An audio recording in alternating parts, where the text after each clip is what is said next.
Hi everyone. ఈరోజైతే మీకు ఒక మంచి హెల్తీ బ్రేక్ఫాస్ట్ అయితే చూపిస్తానండి. బ్రేక్ఫాస్ట్గా తినొచ్చు, లేకుంటే నైట్ డైట్ చేస్తారు కదా, అలాంటి వాళ్ళు నైట్ టైం అయినా తీసుకోవచ్చు, లేకుంటే స్నాక్స్ వైజ్గా తీసుకోవచ్చు. ఏది లేదంటే ఇంట్లో ఏమీ తినడానికి లేదు అనేటప్పుడైనా ఇది తినొచ్చండి. చాలా సింపుల్ రెసిపీ అండి. మన ఇంట్లో పల్లీలు ఉంటాయి కదా, అవి ఉంటే చాలు, మిగతావన్నీ మన ఇంట్లోనే ఉంటాయి.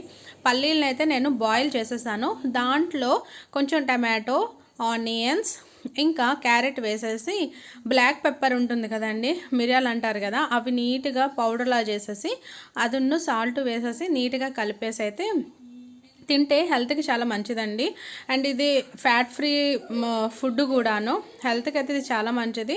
పిల్లలకు కూడా పెట్టచ్చు, ఈవెన్ మనం కూడా తినొచ్చు. ఇది ఆఫ్టర్నూన్ అయినా, మార్నింగ్ అయినా, నైట్ అయినా, స్నాక్స్గా అయినా ఎప్పుడైనా తినొచ్చండి. ఇలాంటి హెల్తీ ఫుడ్స్ అయితే మనం స్కిప్ చేయకూడదు. అప్పుడప్పుడు లేండి, ఎవ్రీడే అయితే తింటే కొంతమందికి స్టమక్ పెయిన్ ఇట్లా వస్తాయి. బట్ అప్పుడప్పుడు ఇలాంటివి తింటే హెల్త్ కూడా చాలా మంచిదండి. మీలో ఎంతమంది ఇలా తింటారనేది నాకు కామెంట్ చేసి చెప్పండి.